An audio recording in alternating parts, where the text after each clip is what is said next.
Hello and welcome back. So I picked up this Tornadus here off eBay in an auction last week, and I thought it was a great time to talk about Emerging Powers, the set, and what we can learn about Emerging Powers and its release, because I think Emerging Powers is actually a really individual set. It's a bit different than all the other sets that went around it. And fortunately, I only have this one prop here. This is my only Emerging Powers card that I own, but I do have this Tornadus now. So I won this off eBay for the incredible price of $1 Australian. So $1 plus $2 postage, which is kind of crazy for one of the two chase cards from a set that released in 2011. But yeah, I think it was a pretty good pickup. Obviously, this is not a rare card, not a super sought after card. These are interesting though, these full arts. They're sort of the very first full arts. So this is the second set in the black and white era. You have black and white base, Emerging Powers, and then Noble Victories is the third one. And all the first three sets had these full arts. So there's no texture like you would normally think about on a full art. So you have this basic foil in the background here. So these vertical lines are what you can expect, and then it's hard to show up on camera, but on the body of Tornadus itself there is this it's a type of texture. It's more like it's hard to describe. It feels a little bit of texture there. Let's see if I can get it to come up. So if you're ever trying to authenticate cards from this era, that's what you want to look for. Very specific and a bit different. So Emerging Powers releases 2011, second set in the black and white era. There's actually, this set is kind of like EX Emerald in that there's no Japanese associated release with this product. It was, I think they put some decks and other things and combined them together to make Emerging Powers.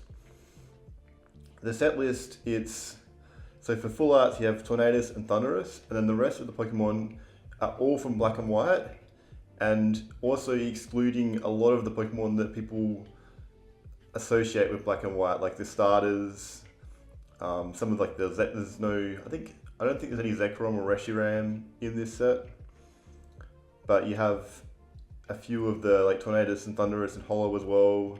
I think like Virizion, some of those guys are in the set as well as Hollows. But it was not a super well received set. I wasn't collecting at the time, but from what I've read, people really didn't respond to it. There were some item cards I think that were very playable for a time, like pokemoncards, things like that. But yeah, Emerging Powers has never really had any popularity. At the time, these full arts would have been kind of revolutionary. And you can see they really stand out. It's a cool card, despite the obvious damage on this one. I should show the back as well. There's a reason that no one else bid on this card. Although I still think, as like a binder copy, it doesn't look too bad. But yeah, so these never really saw that much value in the cards themselves. However, if you look at the booster packs, and the booster boxes and the sealed product for this set, it has actually climbed in value significantly.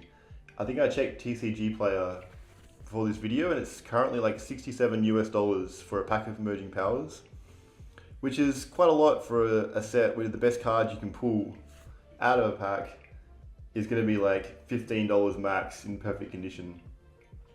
The reason for that, which I think a lot of people struggle who are new to the hobby to say, why is this pack so expensive when none of the cards that you find within it are actually worth much in comparison? And I think mainly it's people actually collecting the packs themselves, collecting the booster boxes themselves. And so if you want to collect every pack, Emerging Powers really isn't any different than any other pack in the black and white era. There's not that many left, they're hard to find, and therefore the price rises because there's more people who want to own the pack than there are who actually have the pack to sell. And that's why the price increases. These are also if people want to open a black and white pack, these are the cheapest pack to open, just to say you've had that experience.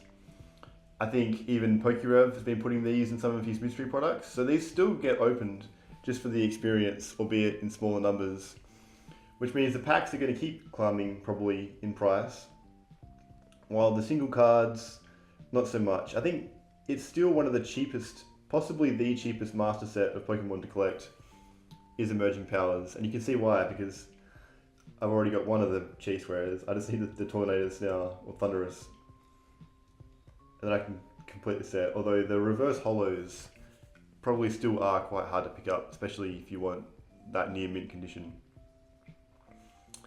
But yeah, that's the story of Emerging Powers, and thanks for watching.